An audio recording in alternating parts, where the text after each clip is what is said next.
Hare Krishna. Today is the International Day of Happiness. But what is happiness? In this age of Kali, we see so many undesirable things occurring around us, which are often accompanied by much suffering and intolerance.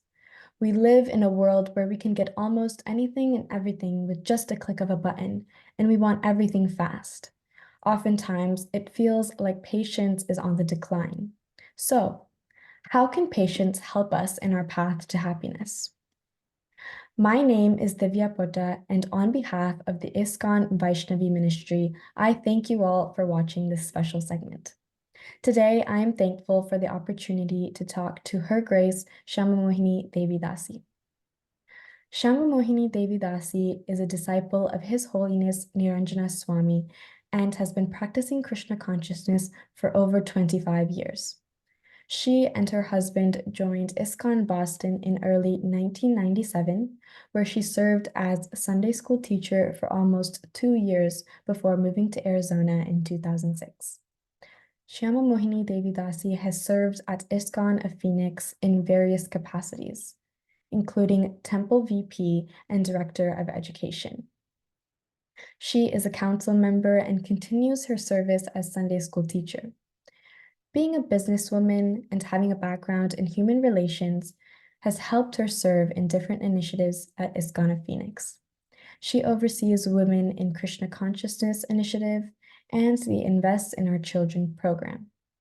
She leads the Child Protection Volunteer and is also the local IPA, the Intimate Partner Abuse Prevention representative for ISKCON Phoenix.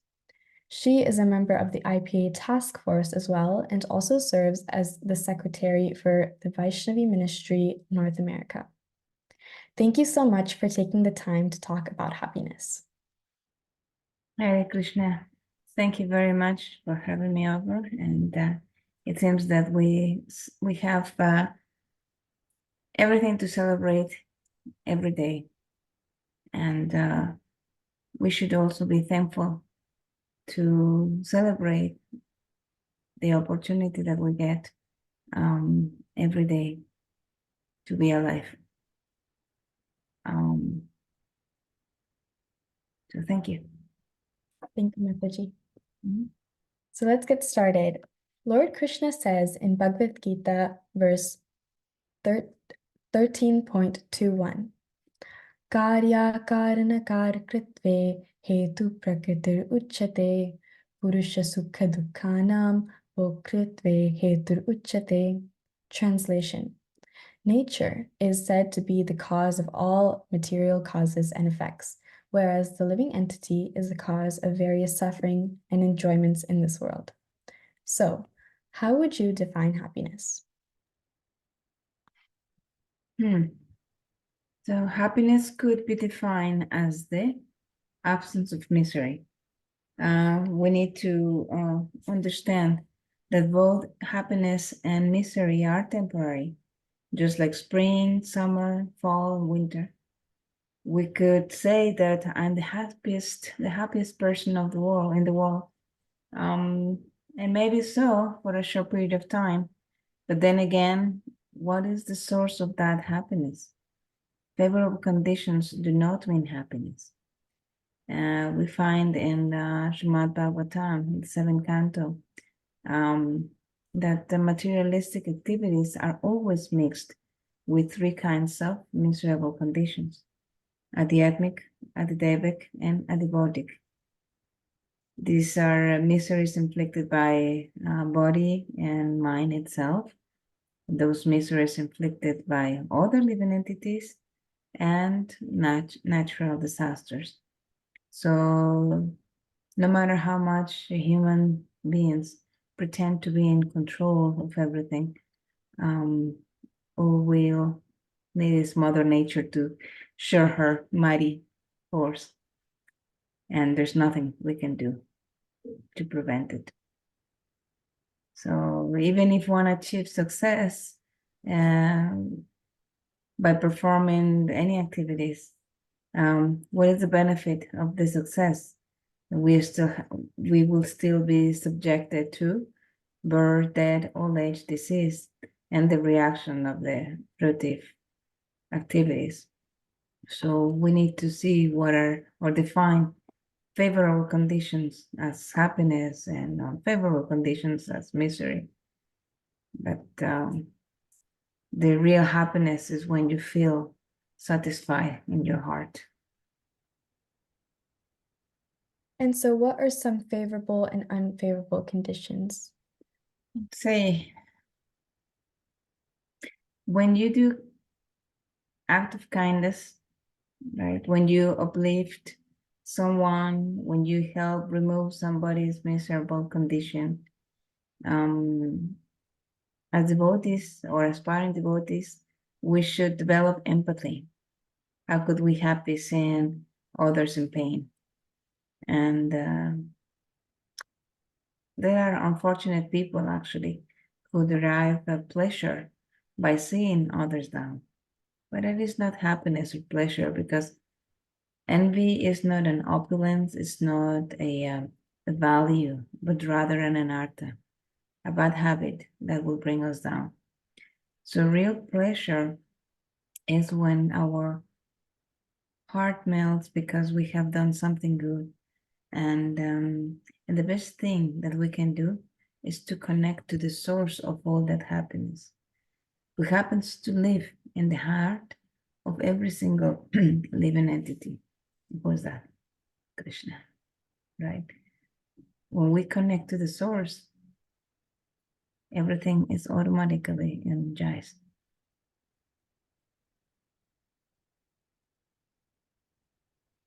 And so, a lot of the time, I feel like even people who are trying to connect with Krishna, they find it difficult. And so, they find themselves lonely, or they haven't met Krishna yet and are lost. So, what would you say is the difference between being lonely and being alone? Same. You can be in a place with hundreds of people, right? You're invited to a program with so many people, and you may feel like you are alone. You feel lonely, right? You're not making any connection. Yet you may be alone, but you may feel satisfied. You may feel peaceful. Why? Because we have to realize that being alone, you can be alone in one place, but if you understand that you have the source of everything in your heart, in his Paramatma feature in your heart, then you will realize that you are not alone. The Lord in that feature is the one who accompanies us all the time. So we are never alone, really. We may be alone in a single place with nobody around us, but loneliness, no, we cannot experience loneliness when the Lord is there, when He's caring for us. But we need to realize that we have to come to the realization that He is there, He is listening, He is witnessing every single thing that we say, that we speak, that we do. We cannot hide from Him. So if we understand that, then it will bring some happiness to our life, knowing that He's always there. He's our best friend. Thank you, Mataji. So I'm going to move on to Srimad Bhagavatam now, and in 11.330, it states, one should learn how to associate with the devotees of the Lord by gathering with them to chant the glories of the Lord. This process is most purifying. As devotees, we thus develop loving friendship and feel mutual happiness and satisfaction. And by encouraging one another, they are able to give up material sense gratification, which is the cause of all suffering. Purport. According to Srila Sridhara Swami, those who are advanced in Krishna consciousness should not envy one another or quarrel among themselves. Giving up all such mundane feelings, they should gather together and chant the glories of the Supreme Lord for pure satisfaction. Srila Vishwanatha Chakravarti Thakur has pointed out that glorification of the Supreme Lord is especially potent when performed in the association of pure devotees.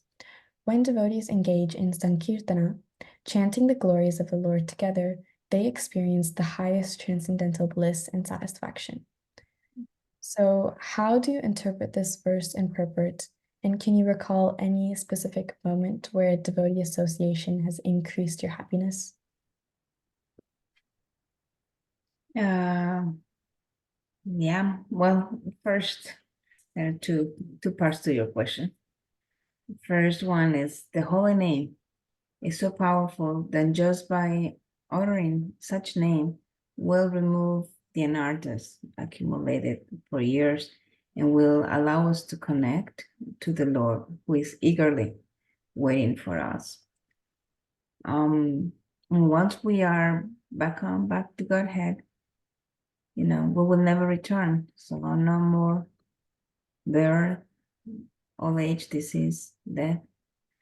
The holy name is meant for everyone, for humanity at large. I'm just thinking of the first verse of Sri Shastakam.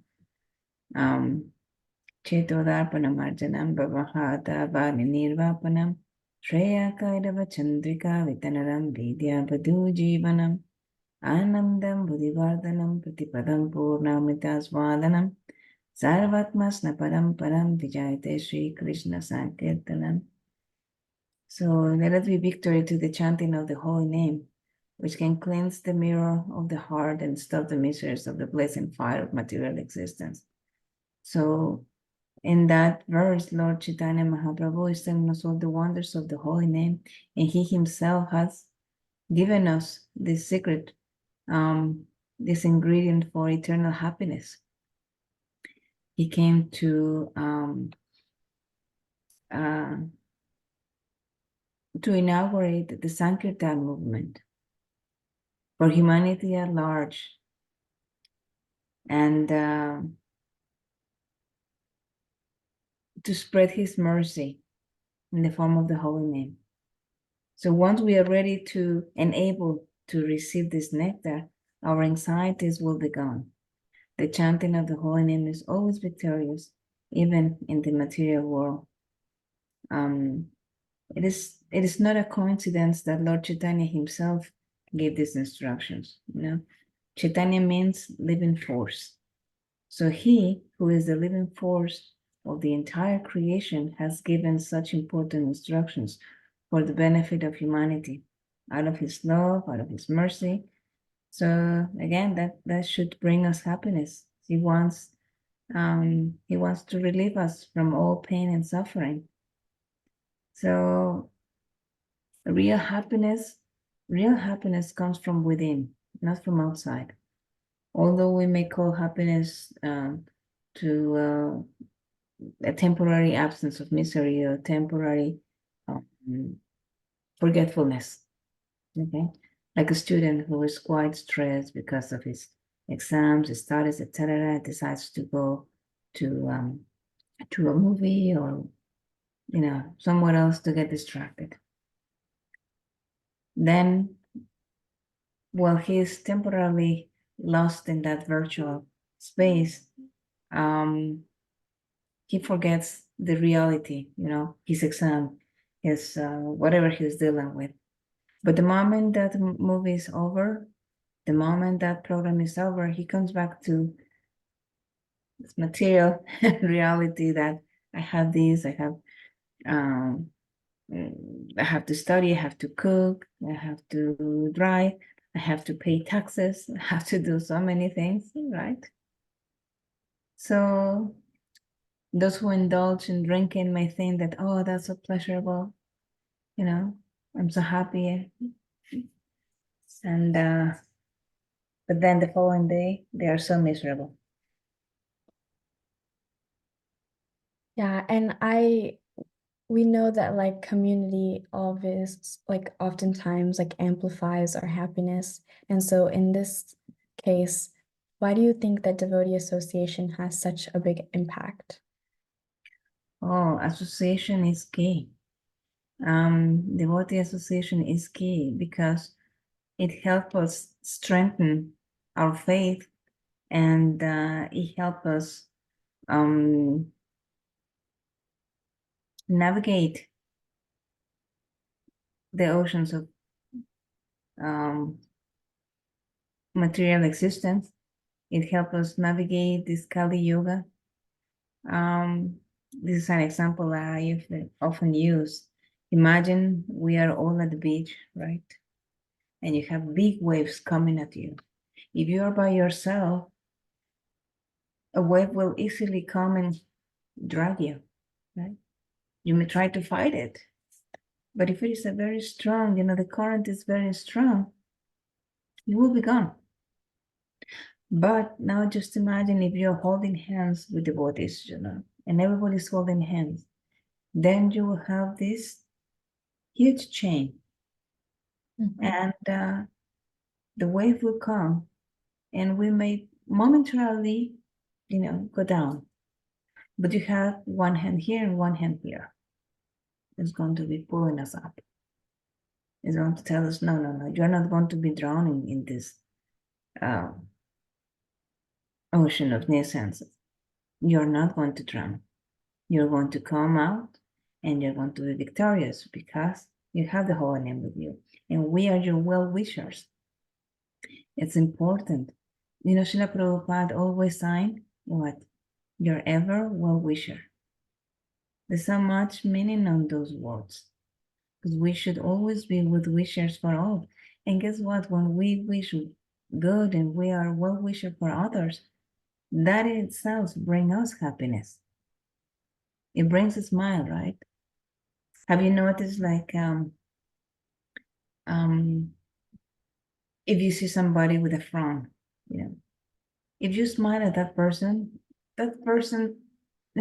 will smile back at you, and that makes you happy, right? You mentioned, how I get, how devotees make me happy. Well, I just see children at Sunday school. They make me very happy. When I see them, that hour that I spend with them, there are so many things that I learn from them.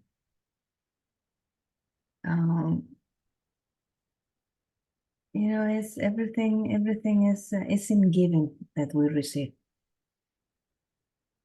So devotee association is very important. We're always reminded, we are trying to help each other connect, make the connection,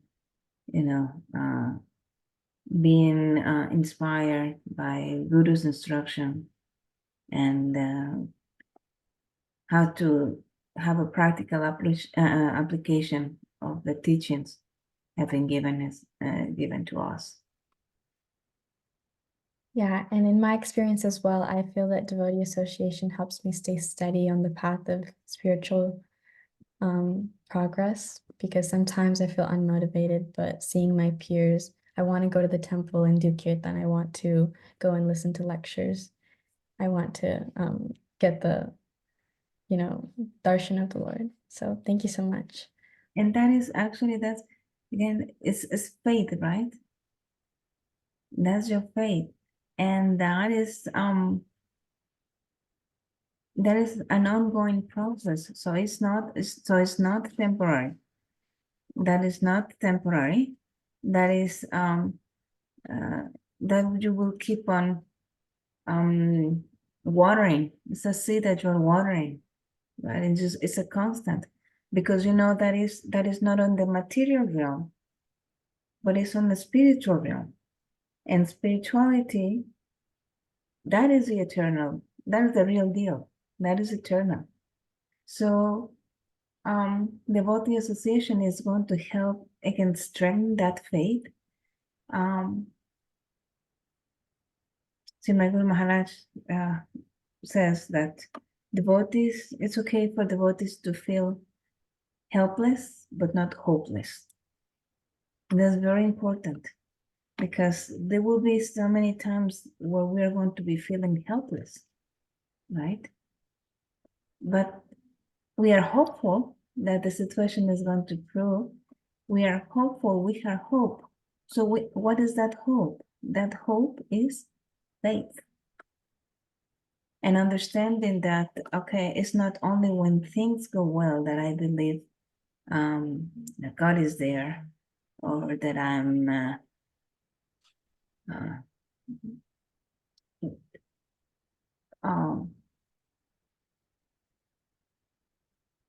that I don't question my faith. You know, sometimes when things go in the wrong way or the way that we don't expect, we tend to question, is God really there? Is he even listening to me?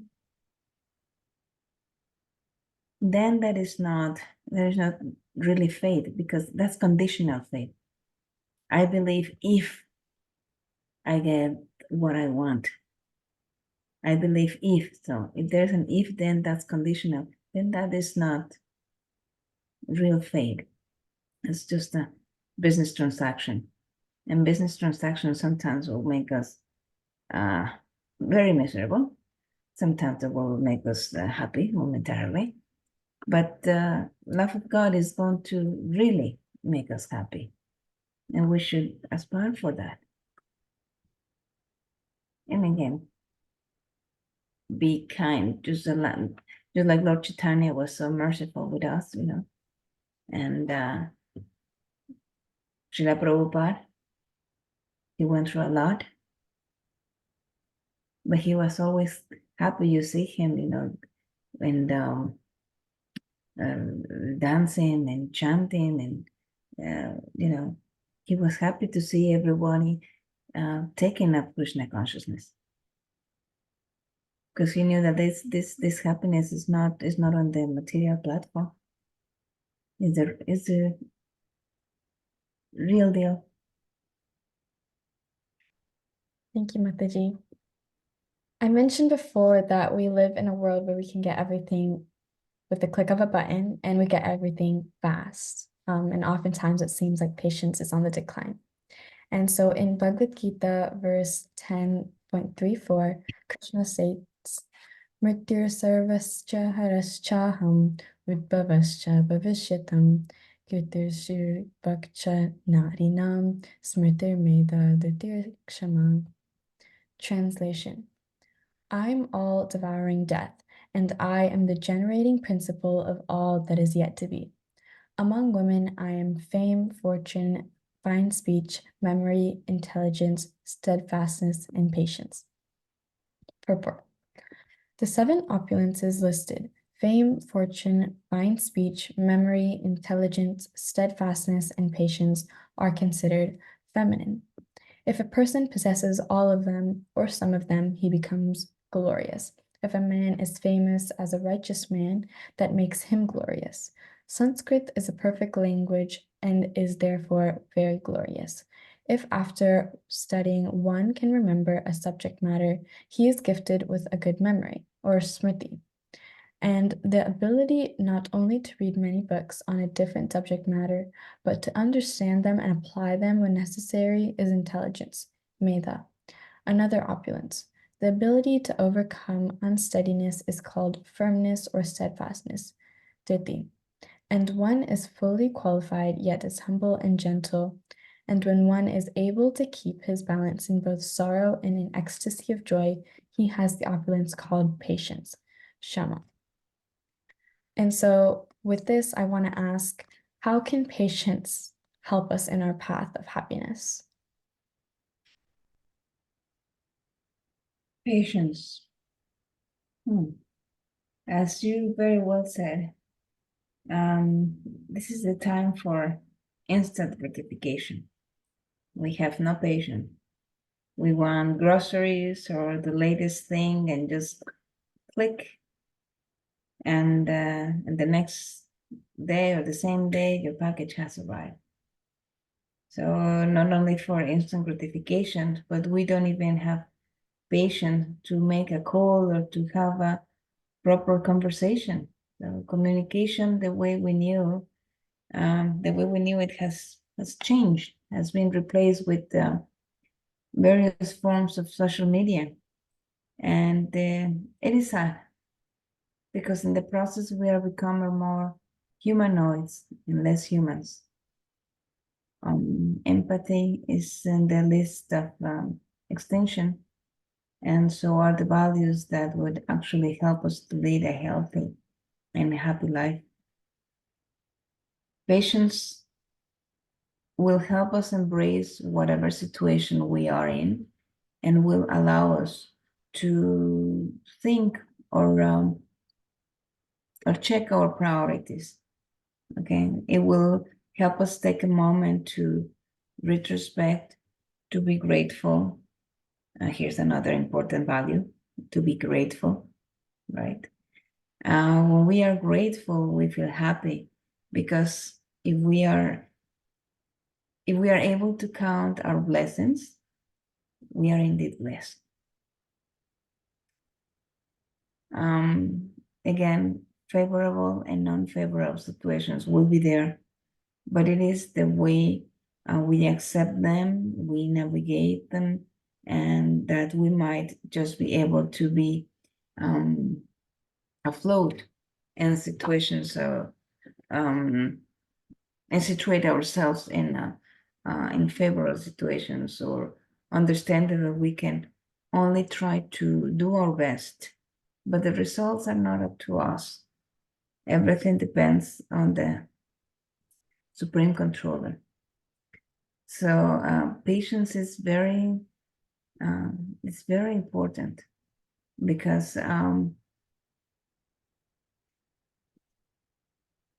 patience, the thing is start with humility. Humility is another extremely important value, and Srila Prabhupada, right, and the purpose says that when one is fully qualified, yet is humble and gentle, and when one is able to keep his balance both in sorrow and in ecstasy of joy, he has the opulence called patience. So when he's fully qualified, yet is humble and gentle. These are key words, very important one. So you see how everything connects perfectly, because the projection is perfect. We can either see a glass of water, a glass half empty, or half full.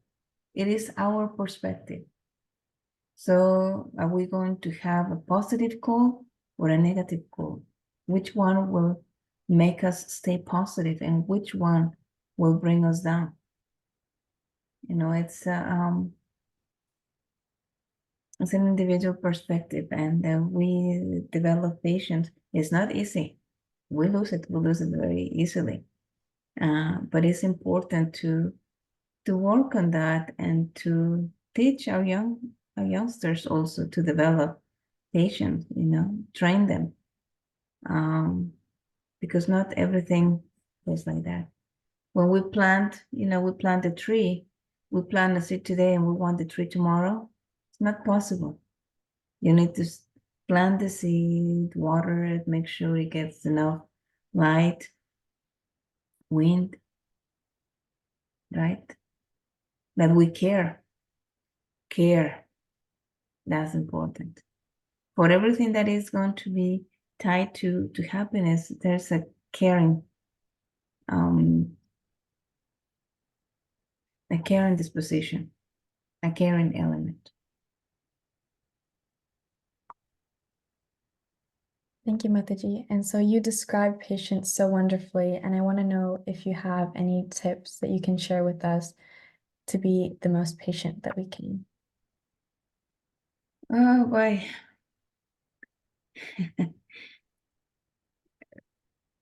When I was a teenager, there was this commercial, and it's just like count to 10, and my mom used to say, yes, and I'm already counting to 100, and your rooms are still not clean.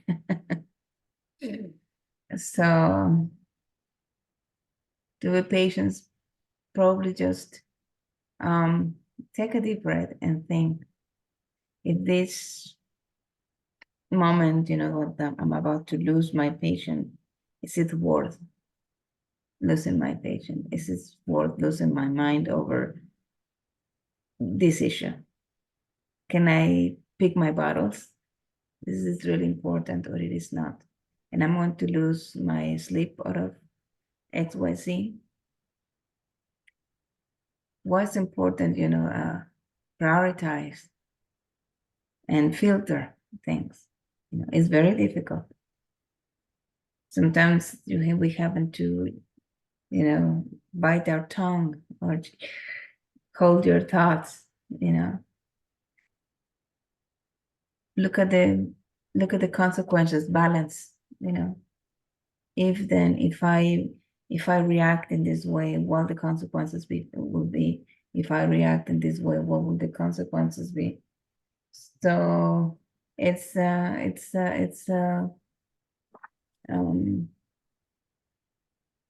difficult, but not impossible.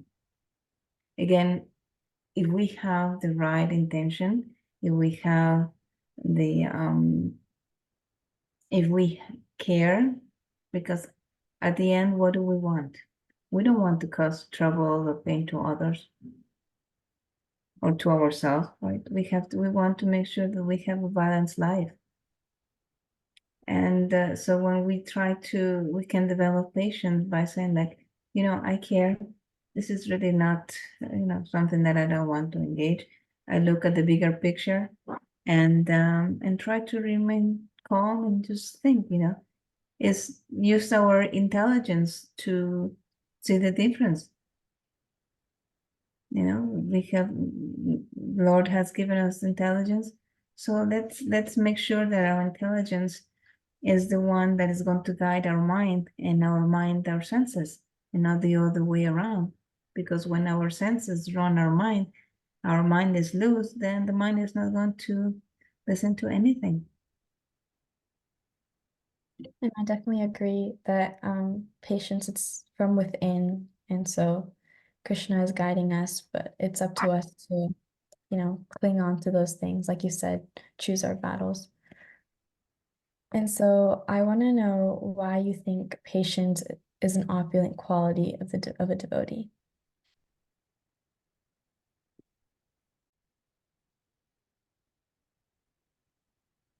So, what are the best tips to gain the capacity to accept and tolerate? Well, respect, plant and water the seed of respect. We have to be aware of the things that cause anxiety, anger, envy, and avoid getting more attachment in the pretext of happiness. Happiness cannot be bought. Happiness, again, comes from within. Accept the situations that you are in and be grateful. The Lord in the heart will take care of the rest if we let Him. If we do not add pride, envy, and we simply try to do our best, speak kind words, kind speech, allow our intelligence to guide the mind, and again, be thankful for every new day, introspect, look at the wonders of the creation, and rejoice in knowing that we are part of that miracle. At times, we might be in the company of others, to your earlier point, right? And feel lonely. In other times, we might be by ourselves, but feel blissful. Why? Because again, real happiness comes from within.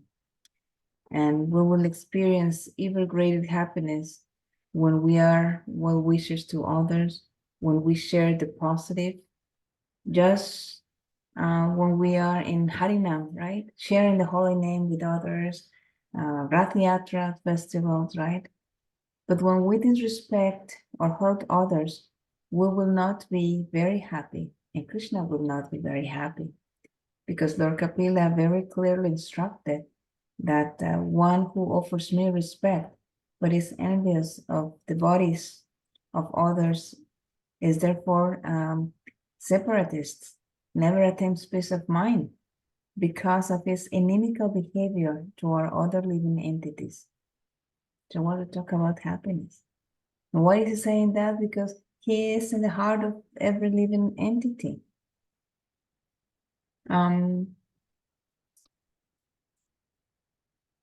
So yeah.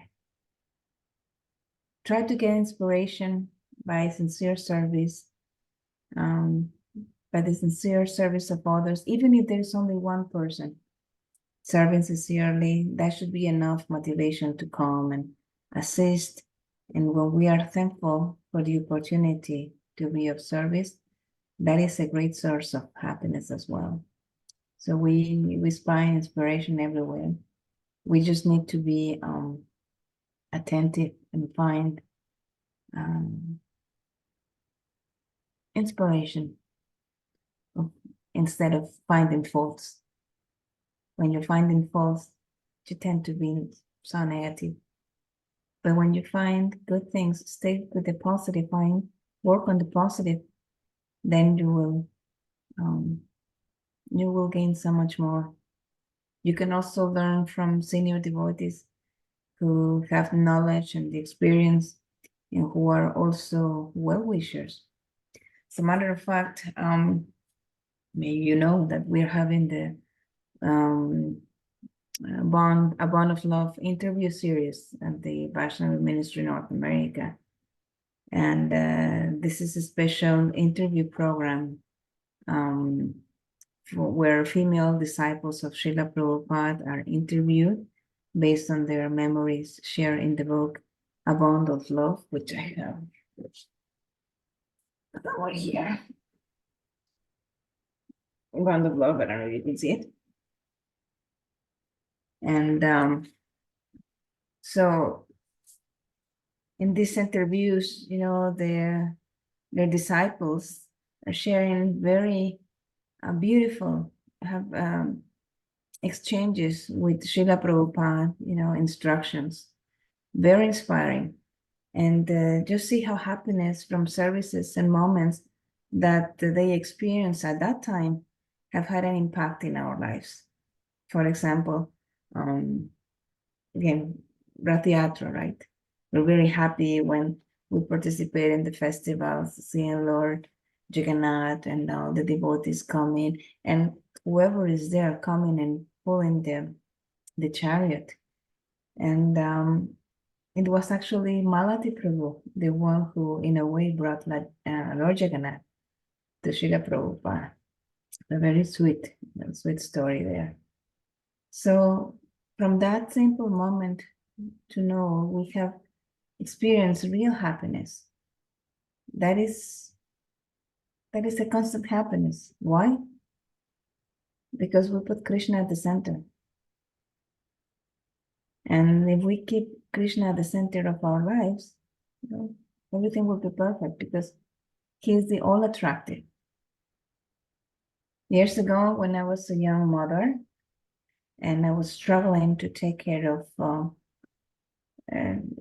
my children and work, and I was finding it a little difficult to engage in devotional service. So I was experiencing a breakdown.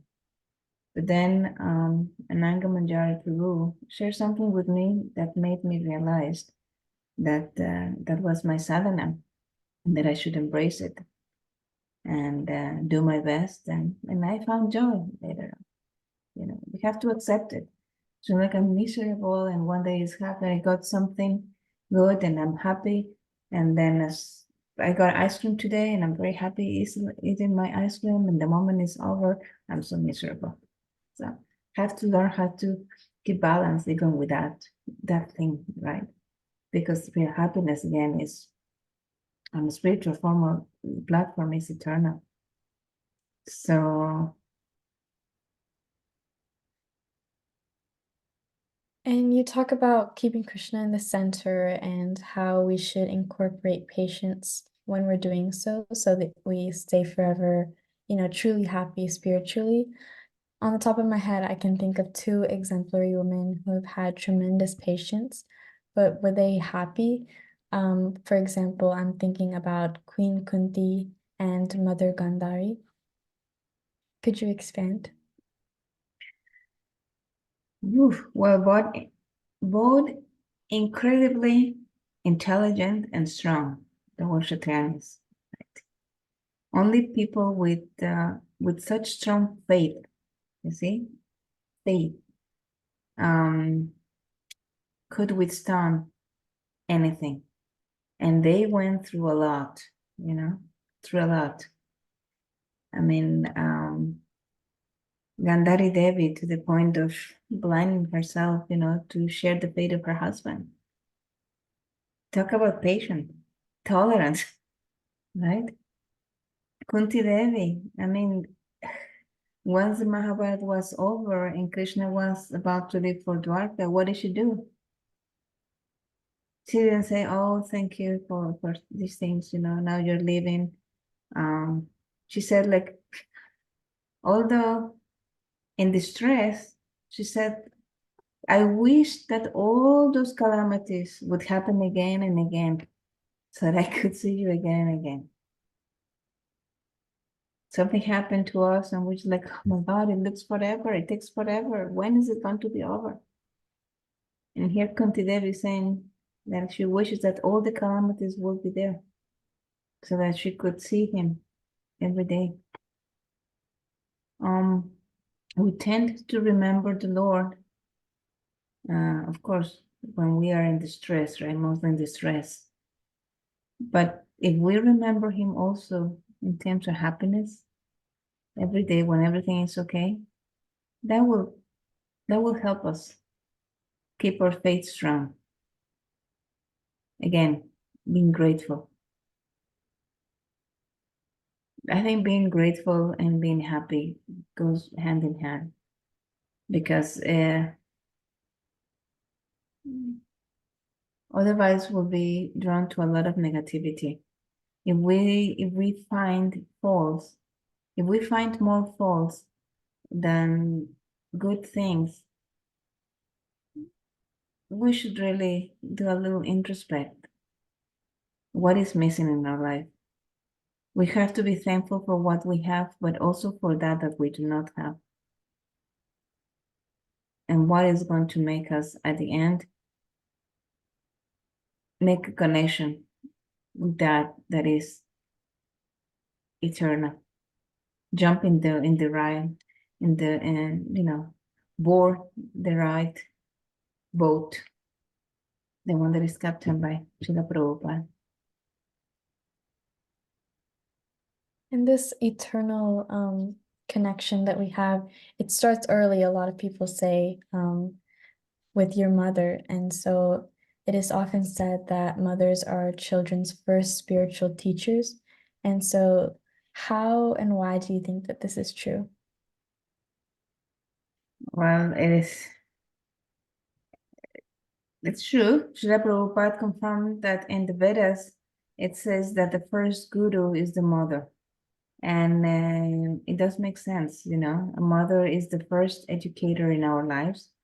So lots and lots of patience, tolerance, and happiness as well. Srila Prabhupada also said that the closest thing to love of God, the experience to love of God is the love from a mother to her baby. So that is blissful.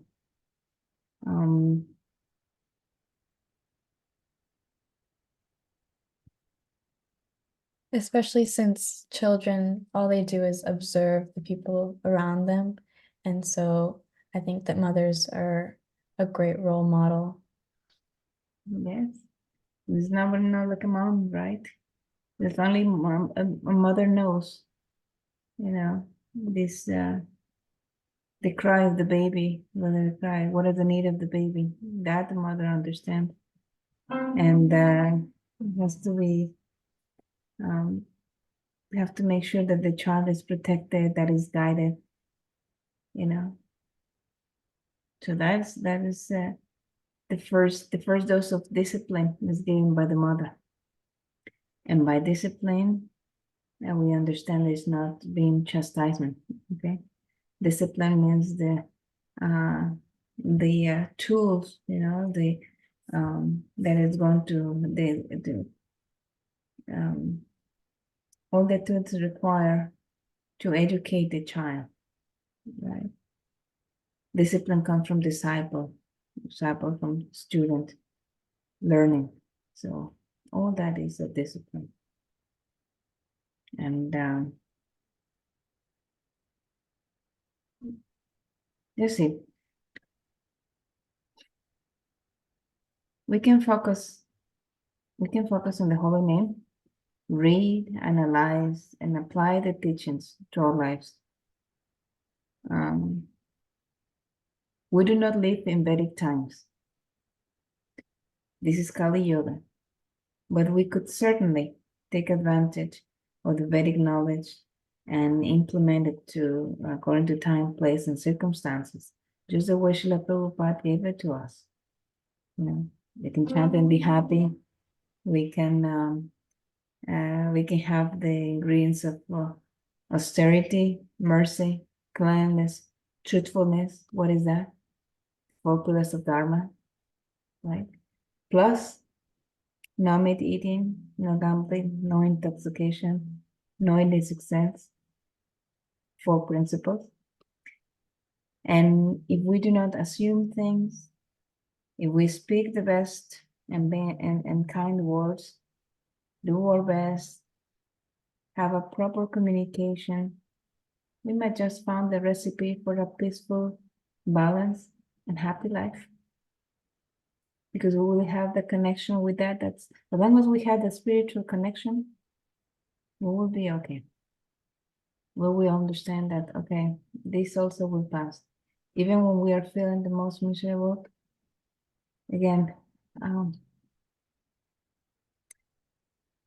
just put what is important at the center of our life, and everything will be the way it's supposed to be.